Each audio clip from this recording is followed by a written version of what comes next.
Hello बच्चों, नमस्कार, प्रणाम। मैं रमोद कुमार आप सभी का राजधानी कोचिंग संस्थान अशोक राजपथ पटना में स्वागत है।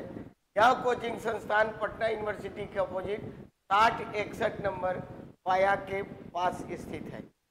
ये आपको आइए बिहार विद्यालय, बिहार विधानसभा सचिवालय सहायक प्रशाखा पदाधिकारी ASO के पिछले पैटर्न पर आधारित कुछ प्रश्न हैं जो हमको लगता है इम्पोर्टेंट है, जो आगामी एग्जाम में आपको फायदा हो सकता है। ठीक है, तो आइए अब देखते हैं क्वेश्चन को। प्रकाश की द्वैत प्रकृति क्या है? तो प्रकाश की जो प्रकृति है, यह प्रकाश की प्रकृति तरंग एवं कण दोनों के समान होती है, क्योंकि यह प्रकाश जो है फोटोन का बंडल होता है, फोटोन, और ये पार्टिकल है। ठीक है, तो तरंग और कण दोनों के समान होती है। तो प्रकाश की प्रकृति कैसी होती है? तरंग एवं कण दोनों के समान होती है। ठीक है, नेक्स्ट क्वेश्चन।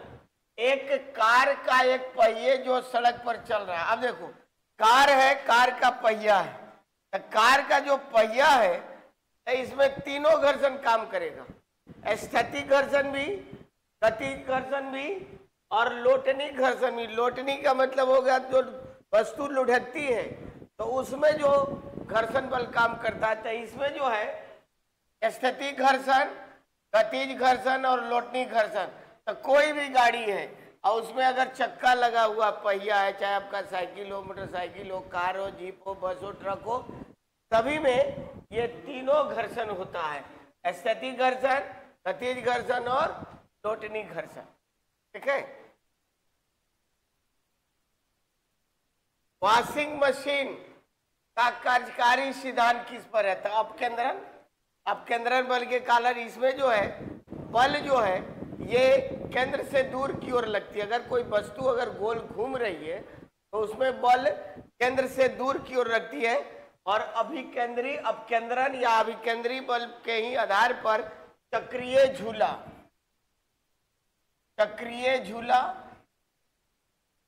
उसके बाद क्रीम निकालने की मशीन,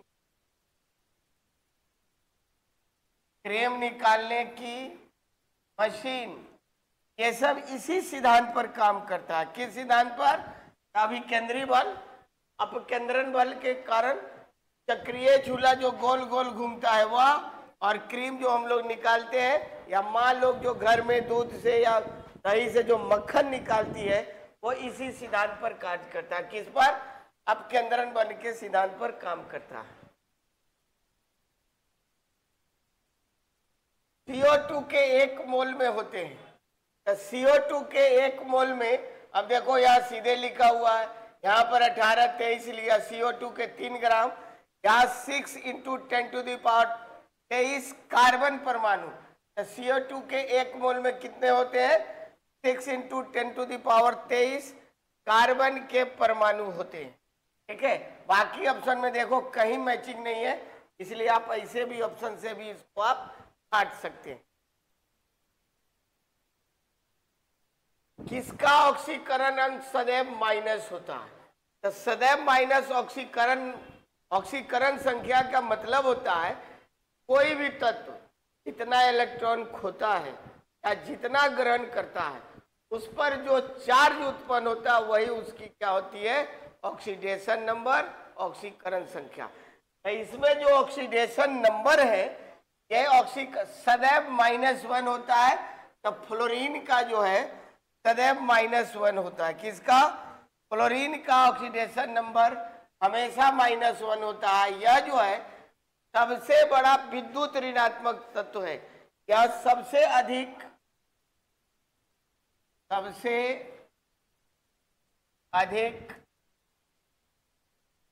विद्युत ऋणात्मक तत्व, सबसे अधिक विद्युत ऋणात्मक तत्व है। और ये सभी के सभी क्या है? हैलोजन है। क्लोरीन, क्लोरीन, ब्रोमीन और आयोडीन, ये सभी के सभी क्या है? हैलोजन है। ठीक है, और इसी आयोडीन की कमी से हम लोग के शरीर में कौन सा रोग होता है? आयोडीन की कमी से आयोडीन की कमी से कौन सा रोग होगा? हेंगा रोग होता है। कौन सा रोग होगा? हेंगा रोग कमी से होता है, आयोडीन की कमी से। और क्लोरीन की कमी से पौधा में कौन सा रोग? क्लोरोसिस। क्लोरोसिस का मतलब होता है पत्तियां पीली हो जाती है। क्या हो जाएगी? तब पत्तियां पीली हो जाएगी। तो कौन सा रोग गया? ये क्लोरोसिस। H1N1 किसके द्वारा फैलता है? H1N1 जो है ये वायरल डिजीज है, विषाणु के द्वारा। और ये किससे फैलता है? इसको बोलते हैं स्वाइन फ्लू।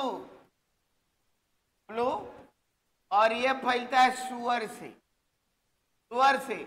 और एक चला होता है H5N1, इसको बोलते हैं बर्ड फ्लू। ये हो गया बर्ड फ्लू। अब बर्ड फ्लू जो है ये पक्षियों में होता है। और देखिएगा गर्मियों वगैरह में पक्षी अपने आप स्वतः मरने लगते हैं, और उसके द्वारा मनुष्य में भी आएगा तो मनुष्य में भी घातक होता है। तो swine flu H1N1 swine flu है और H5N1 बर्ड फ्लू। और ये दोनों के दोनों किससे होते हैं? विषाणु से फैलने वाला रोग है, वायरल डिजीज है। जीवाणु से होने वाला, जीवाणु से है हैजा, टाइफाइड, उसके बाद टीबी। ये सब हैजा से होने वाले। कवक से होने वाले गंजापन, उसके बाद दाद, खुजली,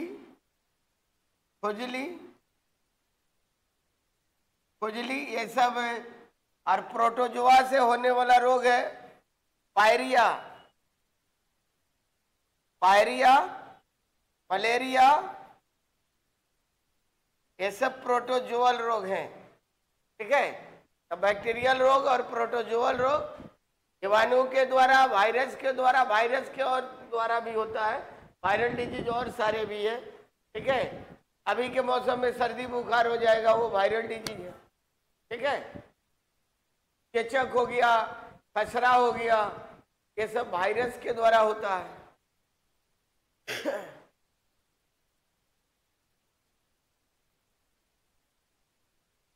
नेक्स्ट, जीवों में अत्यधिक विविधताओं का क्या कारण है?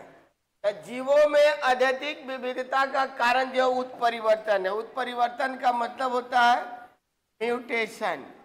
और म्यूटेशन जो है जीवों में एकाएक परिवर्तन को क्या कहते हैं? म्यूटेशन, उत्परिवर्तन कहते हैं। और उत्परिवर्तन का सिद्धांत जो है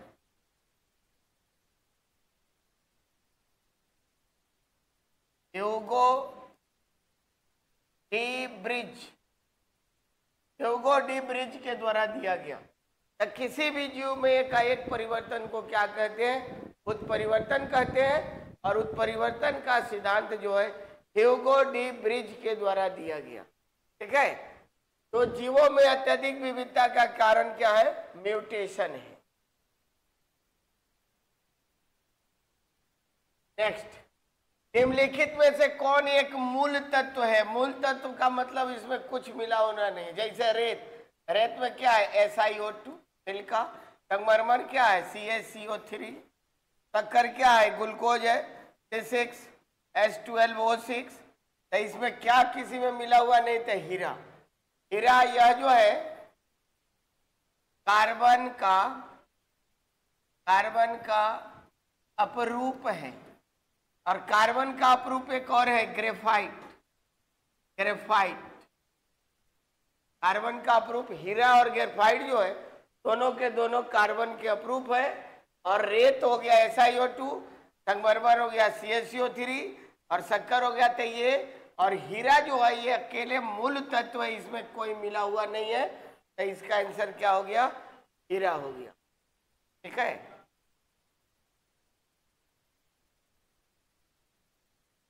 ये बिहार एसएससी के द्वारा स्पेशल बैच, स्पेशल वैकेंसी आई है बिहार एसएससी के।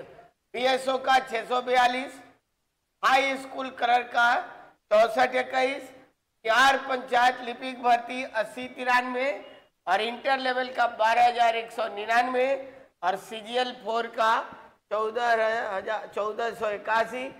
टोटल वैकेंसी आपका हो गया कितना के करीब 30,000 के आसपास। ये राजधानी कोचिंग संस्थान में ये आपको स्टार्ट, ये बैच हो रहा है 21 अगस्त से। इसके लिए एक बैच आ रहा है ऑनलाइन और ऑफलाइन मोड में 21 अगस्त से। इसमें ये मैथ पढ़ाएंगे, ये रीजनिंग पढ़ाएंगे, मैं आपके सामने हूँ, साइंस पढ़ाऊंगा, बायो पढ़ाऊंगा और ये कश्यप सर है, ये आर्ट पढ़ाएंगे। ठीक है। नीला थोथा क्या होता है? तो नीला थोथा जो होता है ये आपको कॉपर सल्फेट है। इसका सूत्र होता है CuSO4:5H2। ठीक है। इसको नीला थोथा या नीला कशिश भी बोलते हैं। इंग्लिश इसका होता है ब्लू विट्रियोल, ब्लू विट्रियोल। ठीक है। इसी को ब्लू विट्रियोल, नीला थोथा या नीला कशिश भी बोलते हैं। कैल्शियम कॉपर सल्फेट होता है। ठीक है।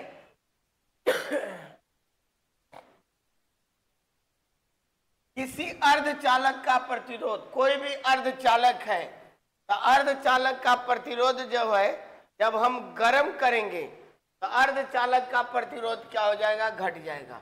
तो अर्धचालक का प्रतिरोध गर्म करने पर क्या होता है? ये घटता है। क्या होगा? घटता है। ठीक है। अवतल लेंस में हमेशा निम्नलिखित में से कौन सा प्रतिबिंब बनता है? चला, यहाँ लेंस हो गया अवतल। उत्तल लेंस होगा तो वहां पर वास्तविक और उल्टा बनेगा। अवतल होगा तो सीधा और काल्पनिक या आभासी बनता है। तो लेंस जैसे होगा तो यहाँ पर काल्पनिक, आभासी और सीधा होता है, ये सी नंबर। तो यहाँ पर आभासी और सीधा होगा। अगर यही को उत्तल लेंस कहा जाए तो जस्ट ये कंसेप्ट उलट जाएगा, वहां पर सीधा और ये उल्टा और वास्तविक बनता है। ठीक है। तो वास्तविक और उल्टा कहाँ बनेगा? उत्तल लेंस में, उत्तल लेंस में। और अवतल में आभासी और सीधा बनता है। न्यूक्लियस के बाहर डीएनए कहाँ मिलता है? अब देखो, चला ये मान लो अपना सेल है, सेल में ये केंद्रक है। तो केंद्रक के बाहर 2 जगह डीएनए पाया जाता है। एक माइटोकॉन्ड्रिया में, पहला माइटोकॉन्ड्रिया में, और दूसरा आप लिख लेंगे क्लोरोप्लास्ट। क्लोरोप्लास्ट यानी हरित लवक, हरित लवक। इन दोनों का अपना अपना डीएनए है।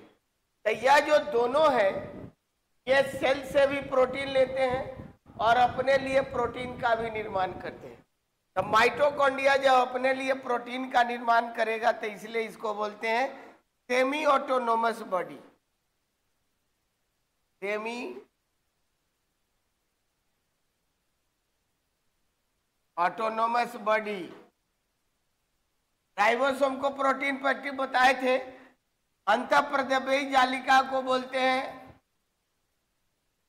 कोशिका का कंकाल तंत्र, और गोल्गी बॉडी को बोलते हैं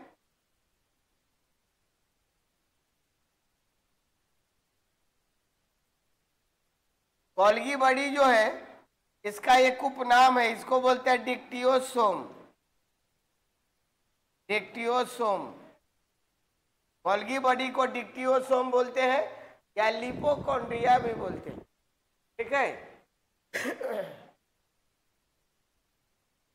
डायस्टेज एंजाइम का स्रोत क्या है? डायस्टेज एंजाइम जो है ये कहां से स्रावित होती है? तो ये लार ग्रंथि। कहां से? लार ग्रंथि से। और लार ग्रंथि में ये आपको क्या क्या होता है? पेप्सिन, HCl होगा, उसके बाद पेप्सिन और रेनिन। रेनिन आग्नेयाशय से क्या क्या स्रावित होता है? ट्रिप्सिन, एमाइलेज और टाइपेज।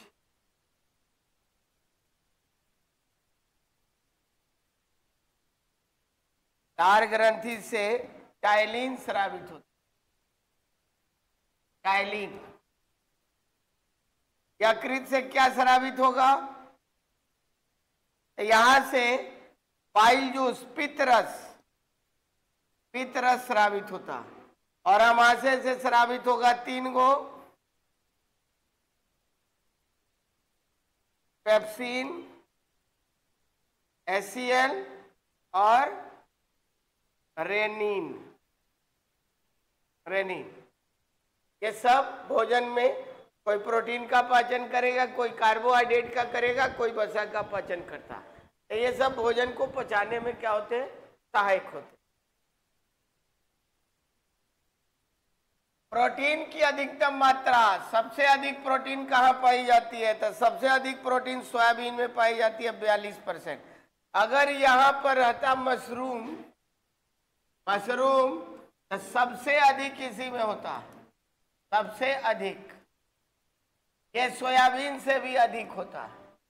ठीक है, 70% प्लस आपको प्रोटीन मशरूम में पाई जाती है। तो सोयाबीन से भी ज्यादा मशरूम में प्रोटीन। तो यहाँ पर मशरूम ऑप्शन नहीं है, तो यहाँ हम लगाएंगे सोयाबीन। ठीक है। हवाओं की ऊर्जा, हवा में ऊर्जा क्या होगी?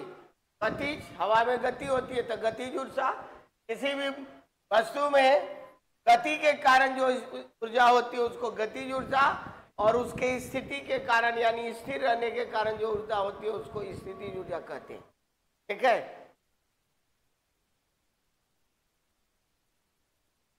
बिहार एसएससी स्पेशल बैच यह राजधानी कोचिंग संस्थान में स्टार्ट हो रहा है 21 अगस्त से। यहाँ पर ये बिहार एसएससी से जो वैकेंसी आई है, BSO, high school clerk, Bihar panchayat लिपिक भर्ती, इंटर लेवल और CGL 4 1481, टोटल 30,000 के आसपास सीटें हैं। और इसके लिए ये 4 टीचर की फैकल्टी है जो मिलके आपको सभी सब्जेक्ट आपको पढ़ाएंगे। ठीक है।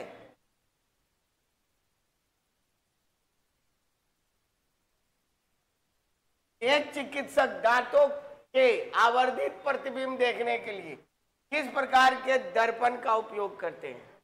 तो कोई भी एथी जो है, कोई भी चिकित्सक, ये दांत का ही डॉक्टर होगा, तो ये अवतल दर्पण का उपयोग करते हैं। किसका उपयोग करेंगे? अवतल दर्पण का। ठीक है। और उत्तल दर्पण का वो साइड मिरर या वाहनों का हेडलाइट में उपयोग होता है। उत्तल दर्पण का गाड़ियों का जो साइड मिरर है, पीछे से गाड़ी देखते हैं, उसका उपयोग होगा, और उसके हेडलाइट में उपयोग होता है। और ये दांत का कान का जो डॉक्टर है, ये अवतल दर्पण का उपयोग करते हैं पेशेंट को देखने के लिए।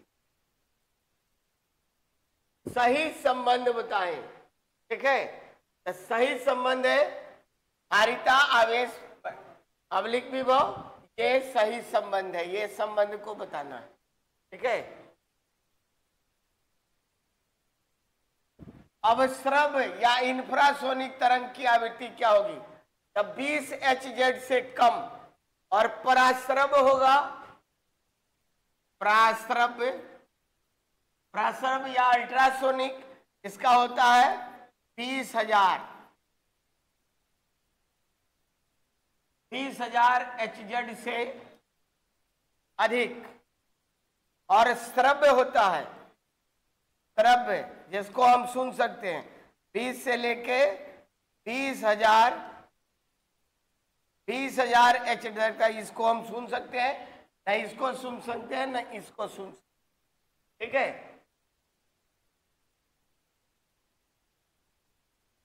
किसी द्रव का वाष्पीकरण होने पर उसका तापमान, अब जो द्रव है उसका वाष्पीकरण हो गया, तो जैसे वाष्पीकरण हो गया, तो वाष्पीकरण होने के बाद उसमें टेम्परेचर क्या होगी? तो घटेगी।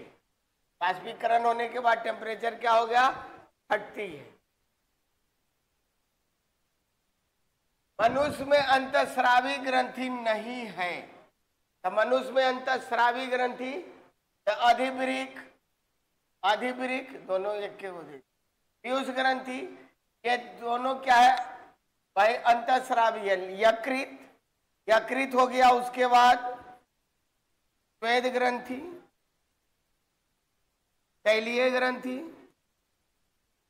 तैलीय ग्रंथि, स्वेट ग्लैंड, सीबेसियस ग्लैंड, उसके बाद आंसू ग्रंथि, ये आंख में होता है, यहाँ आंसू का निर्माण होता है। उसके बाद लार ग्रंथि, ये सब बहिस्रावी ग्रंथि है और यहां से क्या निकलता है, एंजाइम। और जितना भी अंतःस्रावी ग्रंथि है क्या स्रावित करेगा, हार्मोन। तो बहिर्स्रावी ग्रंथि हार्मोन और अंतःस्रावी ग्रंथि एंजाइम और बहिर्स्रावी ग्रंथि हार्मोन स्रावित कर, ठीक है।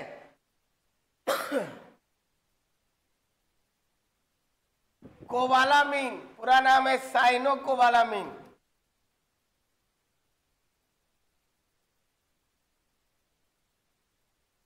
साइनोकोबालामीन, और किस विटामिन को कहा जाता है, तो विटामिन बी12 को।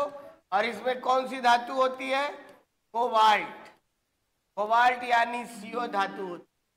विटामिन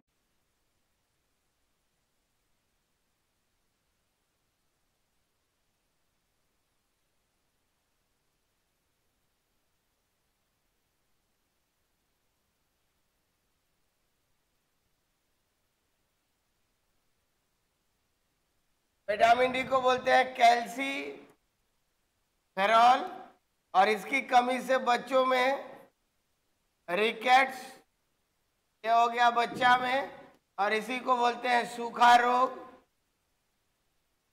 और वयस्क में हो गया तो ऑस्टियोपैलेसिया, हड्डियां कमजोर होती है। विटामिन ए को बोलते हैं रेटिनॉल, रेटिनॉल, और इसकी कमी से रतौंधी रोग। विटामिन सी को बोलते हैं एस्कॉर्बिक एसिड, और इसी की कमी से कौन सा रोग होता है, एस्कर्वी, एस्कर्वी रोग होगा, ठीक है।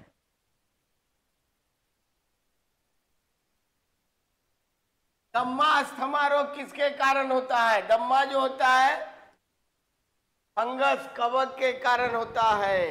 एक कवक का एक जाल बन जाता है फेफड़ा में, जिससे सांस दम फूलने लगता है, तो एक कवक के कारण दम्मा होता है। WBC व्हाइट ब्लड सेल का जीवन काल कितने दिन का होता है, ये 1 से 5 दिन होता है, 3 से 5 दिन। 120 दिन किसका होता है, RBC का। और ब्लड प्लेटलेट्स, ब्लड प्लेटलेट्स, रक्त बिंबाणु, इसका जीवन काल होता है 3 to 5 डेज। WBC कितने प्रकार के, 5 प्रकार के, 5 प्रकार के। कौन कौन भाई,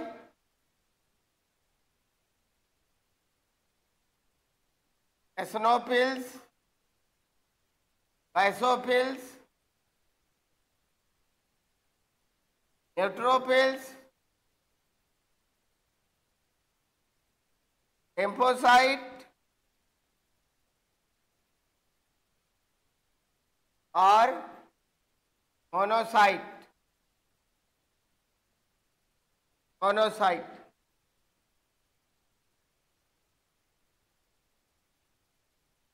बिहार SSC स्पेशल बैच 21 अगस्त से स्टार्ट हो रहा है, और बिहार SSC के द्वारा इतनी वैकेंसी करीब करीब 30,000 के करीब वैकेंसी आई है। और ये यहाँ पर ये राजधानी कोचिंग संस्थान में ऑफलाइन ऑनलाइन दोनों मोड में ये बैच 21 अगस्त से शुरू किया जा रहा है।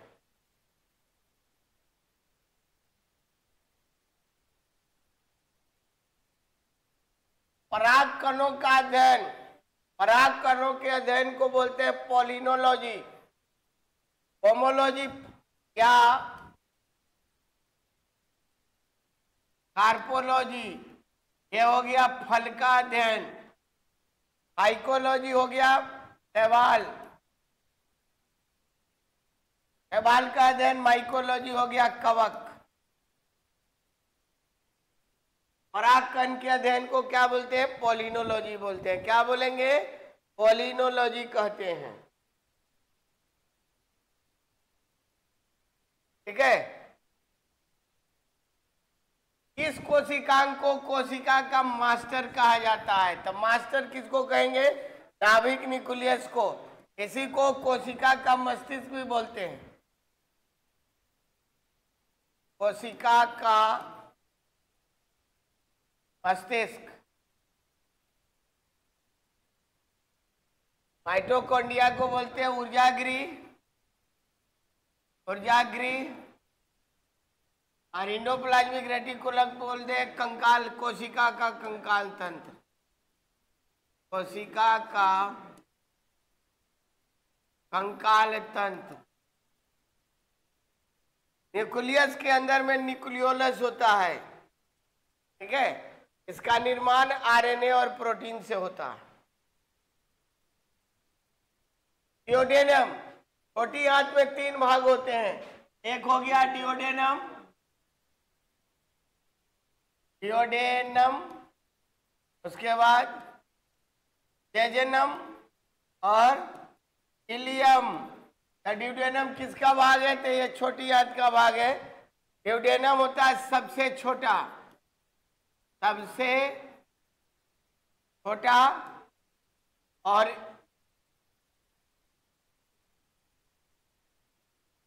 ये सबसे छोटा होता है। और इलियम होता है सबसे बड़ा, सबसे बड़ा ये लंबाई में। और जेजेनम दोनों के बीच में, सबसे बड़ा उसके बाद सबसे बड़ा, ये सबसे छोटा उसके बाद उसके बाद। बड़ी आंत भी 3 पार्ट में बचा होता है। सीकम, सीकम, कोलन और रेक्टम। सीकम से ही क्या जुड़ा होता है? अपेंडिक्स जुड़ा होता है। इसलिए सीकम को क्या बोलते हैं? हाउस ऑफ अपेंडिक्स, अपेंडिक्स का घर बोलते हैं। अपेंडिक्स का घर इसको बोलेंगे सीकम को। है अंडाशय, ओवरी, इसी में क्या होता है? ओभम। ओभम यानी अंडाणु का निर्माण होता है, अंडाणु का निर्माण होता है। ठीक है। एल्केन में प्रत्येक कार्बन परमाणु की संख्या कितना होती है? 1।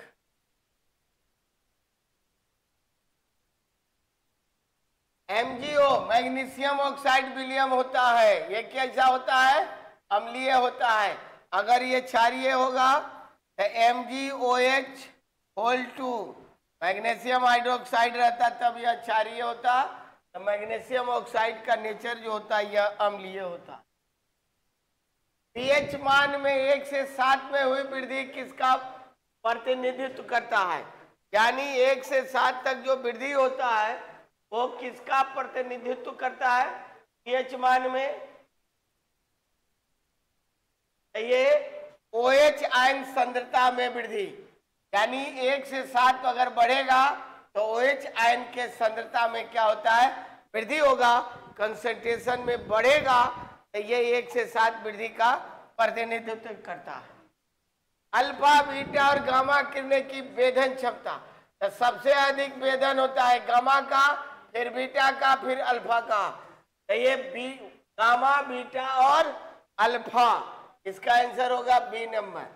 गामा जिसका जो है पेनिट्रेटिंग पावर जो है, वेधन क्षमता जो है सबसे अधिक गामा का, फिर बीटा का, फिर सबसे अधिक कम अल्फा का होता है। तो ये था आज का डिस्कशन। फिर कल मिलते हैं अगले सेट के साथ। तब तक के लिए धन्यवाद। Thank you.